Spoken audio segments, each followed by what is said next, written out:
Hello everyone, स्वागत है आपका आपके अपने चैनल BRB एजुकेशन में। दोस्तों, आज हम करेंगे आवृत बीजी और अनावृत बीजी के 30 महत्वपूर्ण प्रश्न। ठीक है, हमने क्लास इसकी बहुत अच्छे से कर ली है कल, और आज मैं इसको आपको 30 क्वेश्चन करवाने का प्रयास करूँगी, जो कि बहुत ज़्यादा इम्पॉर्टेंट हैं। अगर आपने हमारी फुल डिटेल्ड वाली क्लास नहीं देखी है आवृत बीजी और अनावृत बीजी की, यानी जो एंजियोस्पर्म होता है और जिम्नोस्पर्म होता है, उसकी आपने क्लास नहीं देखी है, तो पहले आप फुल डिटेल्ड वाली क्लास देख लीजिए, उसके बाद आप ये वाला सेशन कीजिए। नहीं तो आपको कुछ नहीं बनने वाला इसमें। ठीक है, आपको कुछ समझ में ही नहीं आएगा।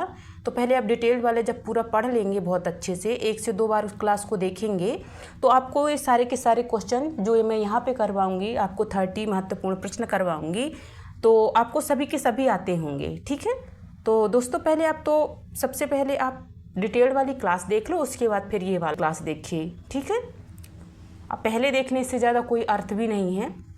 तो दोस्तों, क्लास शुरू करने से पहले आप चैनल को लाइक कर दीजिए, सब्सक्राइब कर दीजिए और बेल आइकन को ऑन कर लीजिए, ताकि आने वाला हर नोटिफिकेशन आप तक पहुंच सके। और इसके PDF के लिए आप टेलीग्राम चैनल को ज्वाइन कर सकते हैं। ठीक है, तो दोस्तों अपनी क्लास को कर लेते हैं शुरू, आगे बढ़ते हैं। और हाँ, मैंने आपको कल आवृत बीजी और अनावृत बीजी बताया था। तो दोस्तों, हमारी जो PDF थी बहुत जल्दी में मैंने बनाई थी, तो मुझे चित्र लगाना थोड़ा सा भूल गया था, तो मैंने आज सबसे पहले चित्र डाले हैं, उसके बाद मैंने क्वेश्चन को किया है। तो सबसे पहले आप चित्र देख लीजिए, जो हमारे आवृत बीजी होते हैं वो क्या होते हैं। ठीक है, और अनावृत बीजी क्या होते हैं, वो क्या होते हैं, अनावृत बीजी क्या होते हैं और आवृत बीजी क्या होते हैं, कल मैंने आपको डिटेल में बहुत अच्छे से समझाया है। आज इसके चित्र देख लीजिए। जो हमारे आवृत बीजी होते हैं, उनके ऐसे जो वृक्ष होते हैं वो आवृत बीजी के अंतर्गत आते हैं, कि जिसका जो बीज होता है वो जो होता है फलों के द्वारा ढका रहता है। ठीक है, जैसे कि आप यहाँ पे चित्र में देख पा रहे होंगे, जैसे कि ये इसका लहसुन का जो बीज होता है वह हमेशा ढका हुआ रहता है। ठीक है, जैसे ये आम हो गया, जो आम की गुठली होती है वो फलों द्वारा हमेशा ढकी हुई रहती है। जैसे भिंडी हो गई, ठीक है, ये पपाया हो गया, ये हमारे आ जाते हैं आवृत बीजी। आवृत बीजी के अंतर्गत जो आते हैं हमारे बहुत सारे ऐसी प्रजातियां आती हैं पेड़ों की, पौधों की। ठीक है दोस्तों, कल मैं इसको बहुत अच्छे से समझा चुकी हूँ, इसलिए मैं बार बार इसको समझाऊंगी नहीं, क्योंकि हमारा टाइम वेस्ट होगा। तो मैंने चित्र नहीं लगा रखे थे कल की PDF में, इसलिए मैंने चित्र में समझाने का प्रयास किया है आपको, ताकि आप भूलें नहीं लंबे समय तक। ठीक है, आगे बढ़ जाते हैं। अब आते हैं हम अनावृत बीजी में। जो हमारे ये होते हैं, जैसे कि ये 100 पीस के पौधे होते हैं, आपने बहुत सारे देखे होंगे। ये हमारे जो 100 पीस के पौधे हो जाते हैं, ये आ जाता है, साइकस का पेड़ आ जाता है। ठीक है, ये बहुत सारे पेड़ होते हैं, और इनमें जो बीज होते हैं, जैसे कि आप यहाँ पे देख पा रहे होंगे, इनके जो बीज होते हैं वो फलों द्वारा ढके नहीं होते हैं, यानी नग्न अवस्था में होते हैं। ठीक है, जो हमें जो फलों के बाहर दिखते रहते हैं वो हमारे हो जाते हैं अनावृत बीजी। जैसे कि आप देख लेंगे जो स्ट्रॉबेरी होती है, ठीक है, और पाइन एप्पल जो हमारा हो जाता है। ठीक है, ये सारे हमारे अनावृत बीजी के अंतर्गत आ जाते हैं। अब हम देख लेते हैं क्वेश्चन नंबर 1। ठीक है दोस्तों, ये यहाँ पे गलत टाइपिंग हो गया है, ये डबल लिख गया है, ये अनावृत बीजी का यहाँ पे आ गया है, तो आपको इसको ध्यान नहीं देना है। क्वेश्चन पढ़िए आप। सबसे पहला क्वेश्चन है हमारा, अनावृत बीजी पौधों में बीज कहाँ पाए जाते हैं। जो बीज होते हैं अनावृत बीजी में वो कहाँ पाए जाते हैं, फल के अंदर पाए जाते हैं, खुले के रूप में पाए जाते हैं, या भूमिगत तने में पाए जाते हैं, या पुष्पक्रम में पाए जाते हैं। इसका सही आंसर हो जाता है ऑप्शन 2, मतलब खुले में रहते हैं, यानी जो ढके हुए नहीं रहते हैं। ठीक है, क्वेश्चन नंबर दूसरा है हमारा, आवृत बीजी पौधों का जो बीज होता है किस संरचना द्वारा ढका होता है। ठीक है, ये जड़ द्वारा ढका होता है, फल द्वारा, तना द्वारा, या शंकु द्वारा। इसका सही आंसर हो जाता है फल द्वारा ढका रहता है। क्वेश्चन नंबर 3 है हमारा, अनावृत बीजी जो पौधे होते हैं उनका परागण प्रायः किससे होता है। जो अनावृत बीजी पौधे होते हैं उनका परागण कैसे होता है, तो मैंने ये सारे पॉइंट्स मैंने एक एक पॉइंट मैंने बहुत अच्छे से कल डिटेल वाली क्लास में आपको बता दिया है, तो मैं ज़्यादा यहाँ डिटेल में बिल्कुल बताऊंगी नहीं आपको। अगर आपने नहीं देखी है तो पहले आप डिटेल्ड वाली क्लास देख लीजिए और बाद में इसको फिर देखिए। आप इसको स्किप कर सकते हैं दोस्तों, ठीक है। अगर आपने डिटेल्ड वाली क्लास नहीं देखी है और डायरेक्ट आप ऑप्शन वाले ये इसमें ऑप्शन वाले क्लासों में आ गए, विकल्पित प्रश्नों में आ गए हैं इस वाले सेशन में, तो आप पहले इसको स्किप कर दीजिए। इसके बाद फिर जब वो सेशन आप पूरा कर लीजिए जो डिटेल्ड वाला है, वो वाला पूरा वीडियो देखने के बाद आप इसमें आइए, तभी आपको फ़ायदा इसमें होगा, ठीक है। क्वेश्चन नंबर 3 जो हो जाता है हमारा, अनावृत बीजी जो पौधों का परागण होता है वह कैसे हो जाता है? कीटों द्वारा होता है या फिर पक्षी द्वारा होता है या वायु द्वारा होता है या जल द्वारा होता है? तो इसका सही आंसर हो जाता है वायु द्वारा होता है, ठीक है। क्वेश्चन नंबर 4 है हमारा, आवृतबीजी पौधों में दोहरी निषेचन यानी जो डबल फर्टिलाइजेशन होता है किसके द्वारा खोजी गई थी? ये महेश्वरी के द्वारा, नेमिज के द्वारा, नवाक के द्वारा या स्टॉसबर्गर के द्वारा? तो इसका सही आंसर है नेमिज के द्वारा, ठीक है। क्वेश्चन नंबर 5 है हमारा, जो पाइनस होता है किस समूह का सदस्य होता है? तो आवृतबीजी का होता है, शैवाल का होता है, अनावृतबीजी का होता है या कवक का होता है? इसका सही आंसर हमारा हो जाता है अनावृतबीजी का होता है, जैसे कि मैंने आपको अभी बताया था, ठीक है। इसके बीज दिखते रहते हैं, फलों द्वारा ढके नहीं रहते हैं, उसको अनावृतबीजी बोल देते हैं। क्वेश्चन नंबर 6 है हमारा, आवृतबीजी पौधों में नर युग्मक किसके द्वारा पहुंचता है? जो नर युग्मक होता है वह किसके द्वारा पहुंचता है?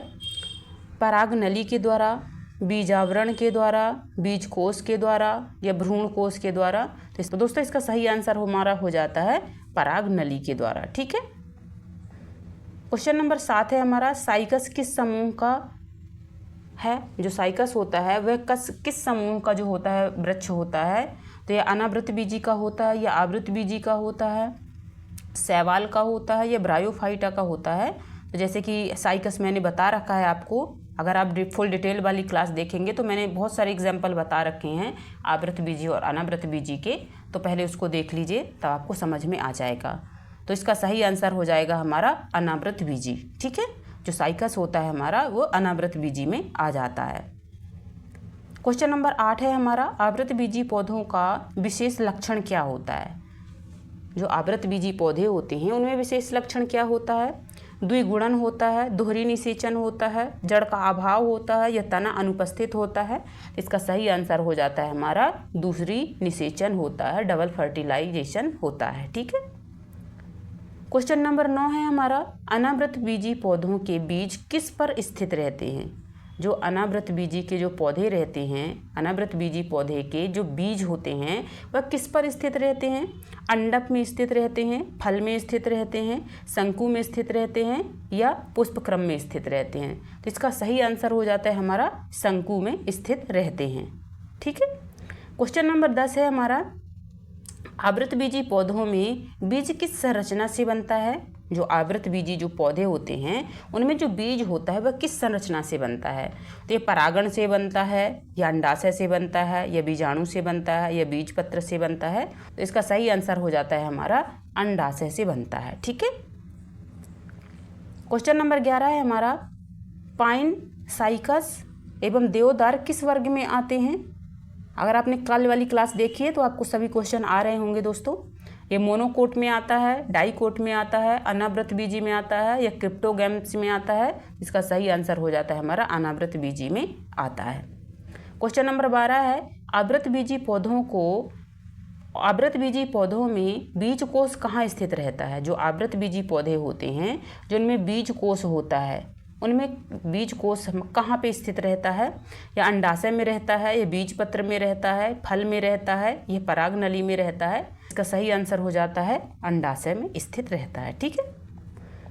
क्वेश्चन नंबर 13 है, अनावृतबीजी पौधे मुख्यतः कहाँ पाए जाते हैं? जो अनावृतबीजी पौधे होते हैं ये मुख्यतः कहाँ पाए जाते हैं? जलवायु शुष्क प्रदेशों में, केवल नदियों में, दलदलीय क्षेत्रों में, रेगिस्तान में? इसका सही आंसर हो जाता है जलवायु शुष्क प्रदेशों में। क्वेश्चन नंबर 14 है हमारा, आवृतबीजी पौधों का सबसे बड़ा समूह कौन सा है? जो आवृतबीजी पौधे होते हैं वह उसमें से किसका सबसे बड़ा समूह है? घास का है, द्विबीजपत्री का, एक बीजपत्री का, शैवाल का? इसका सही आंसर हो जाता है द्विबीजपत्री का। ठीक है, और एक बीजपत्री और द्विबीजपत्री मैं कल आपको बताऊंगी इसका। ठीक है, बहुत अच्छे से समझाने का प्रयास करूंगी। हमारा क्वेश्चन नंबर 15 है, पाइन का पत्ता किस रूप में होता है? जो पाइन एप्पल होता है, पाइन एप्पल का जो हमारा पत्ता होता है वह किस आकार का होता है, किस रूप में होता है? यह सुई नुमा होता है, चौड़ा होता है, ये चिपटा होता है, यह दिलाकार होता है? इसका सही आंसर हो जाता है हमारा ऑप्शन नंबर ए, सुई नुमा होता है। क्वेश्चन नंबर 16 है, आवृतबीजी पौधों के बीज को कौन ढकता है? जो आवृतबीजी पौधे होते हैं उनके बीज को कौन ढकता है? फलावरण, बीजावरण, पुष्पदंड या भ्रूण? इसका सही आंसर हो जाता है फलावरण। ठीक है, क्वेश्चन नंबर 17 है, अनावृतबीजी जो पौधे होते हैं, अनावृतबीजी पौधों में किसका अभाव होता है? क्लोरोफिल का अभाव होता है, या बीज आवरण का अभाव होता है, बीजकोश का अभाव होता है, ये शंकु का अभाव होता है? तो इसका सही आंसर हो जाता है हमारा बीज आवरण का अभाव होता है। अर्थात जो इनके बीज होते हैं वह खुले हुए होते हैं, उनमें कोई भी आवरण नहीं पाया जाता है। ठीक है, क्वेश्चन नंबर 18 है हमारा, आवृतबीजी पौधे सबसे पहले किस युग में प्रकट हुए थे? प्रीकैम्ब्रियन, ट्रायसिक, क्रेटेशियस या जुरासिक? इसका सही आंसर हो जाता है क्रेटेशियस काल में प्रकट हुए थे। क्वेश्चन नंबर 19 है हमारा, अनावृतबीजी पौधों का प्रमुख आर्थिक महत्व क्या होता है? जिनका आर्थिक महत्व होता है वो क्या होता है? यह रबर के लिए यूज किए जाते हैं, या कागज व राल के लिए, फल के लिए या रेशम के लिए? इसका सही आंसर हमारा हो जाता है कागज और राल के लिए जो अनावृतबीजी पौधे होते हैं उनका उपयोग करते हैं, क्योंकि ये फल तो देते नहीं हैं। बहुत कम ऐसे पौधे होते हैं कि जो फल देते हैं, अधिकांशतः इनका उपयोग जो होता है वह कागज और राल के रूप में ही उपयोग किया जाता है। क्वेश्चन नंबर 20 है हमारा, आवृतबीजी जो पौधे होते हैं उनमें परागण मुख्यतः किससे होता है? अभी हमने पढ़ा था जो अनावृतबीजी हैं उनमें कैसे होता है, तो हमने वायु से पढ़ा था।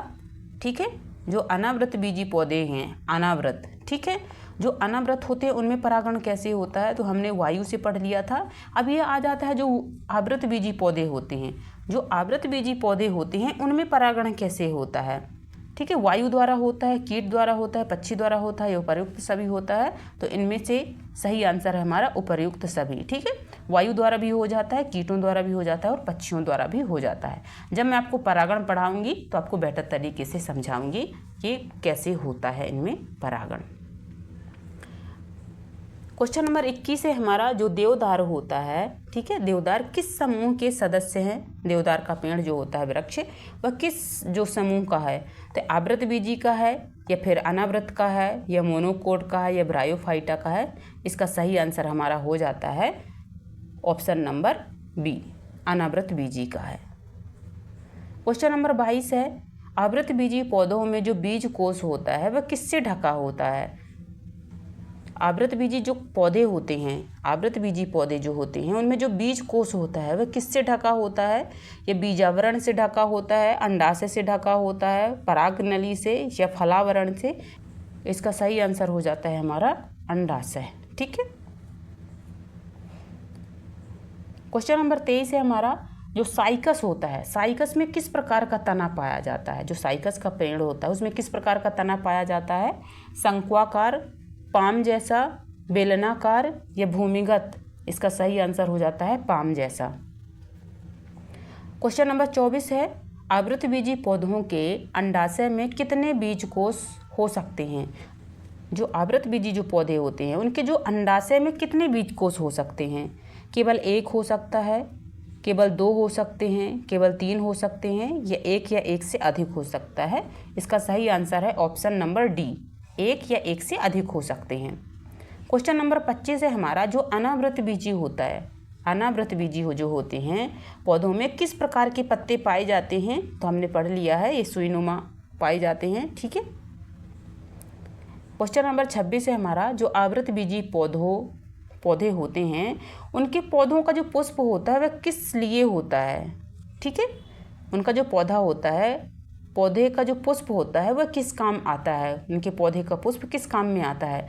प्रकाश संश्लेषण के लिए हो, पराग और प्रजनन के लिए होता है, या संग्रहण करने के लिए होता है, या फिर श्वसन के लिए होता है। इसका सही आंसर हो जाता है ऑप्शन नंबर बी, परागण और प्रजनन के लिए होता है। क्वेश्चन नंबर 27 है हमारा, अनावृतबीजी पौधे का जो बीज होता है किस पर स्थित होता है। जो अनावृतबीजी का जो होता है, अनावृत पौधों का जो बीज होता है वह किस पर स्थित रहता है। बीज पत्र पर, अंडाशय में, शंकु के सल्कों पर, या फल में। इसका सही आंसर हो जाता है हमारा ऑप्शन नंबर सी, शंकु के सल्कों पर स्थित रहता है। क्वेश्चन नंबर 28 है, आवृतबीजी पौधों में, जो आवृतबीजी पौधे होते हैं उनमें जो बीज होता है वह किस में विकसित होता है, किस रूप में विकसित होता है। भ्रूणकोर किस में विकसित होता है, यानी किस भाग में विकसित होता है। जो आवृतबीजी पौधों में जो बीज होता है वह किस भाग में विकसित होता है। तो यह भ्रूण कोश में होता है, या बीज कोश में होता है, या अंडाशय में होता है, या पराग कण में होता है। तो इसका सही आंसर हो जाता है अंडाशय में होता है। क्वेश्चन नंबर 29 है हमारा, अनावृतबीजी जो होते हैं, अनावृतबीजी जो पौधे होते हैं इनका एक लक्षण क्या होता है, जो विशेष लक्षण क्या होता है। ये पुष्प इसका लक्षण पुष्प होता है, या दोहरी निषेचन होता है, या बीज खुले होना होता है, या फल का निर्माण होता है। इसका सही आंसर होता है ऑप्शन नंबर सी, बीज खुले होना। क्वेश्चन नंबर 30 है हमारा और आज का लास्ट क्वेश्चन है, आवृतबीजी जो पौधों का प्रमुख उदाहरण क्या है। जो आवृतबीजी पौधे होते हैं उनका उदाहरण क्या होता है। गेहूं होता है, पाइन होता है, साइकस होता है, या देवदार होता है। तो अगर आपने हमारी फुल डिटेल्ड वाली क्लास अगर आपने पढ़ी है तो आपको बेटर तरीके से पता है कि इसका सही आंसर क्या हो जाता है, ऑप्शन नंबर ए, गेहूं। ठीक है, मैंने सभी एग्जाम्पल बहुत बेहतरीन तरीके से पढ़ाए हैं, बहुत डिटेल में बताया है उसको, आवृतबीजी अनावृतबीजी को। तो पहले आप क्लास देख लीजिए ताकि आपको बहुत अच्छे से समझ आए और आप यहाँ आकर के प्रैक्टिस कर सकते हैं। तो दोस्तों अपनी क्लास को करते हैं यहीं पे समाप्त। यहाँ तक बने रहने के लिए आप सभी का बहुत बहुत धन्यवाद। स्वस्थ रहिए, मस्त रहिए, पढ़ते रहिए, लिखते रहिए। ठीक है, ध्यान रखिए। Bye bye.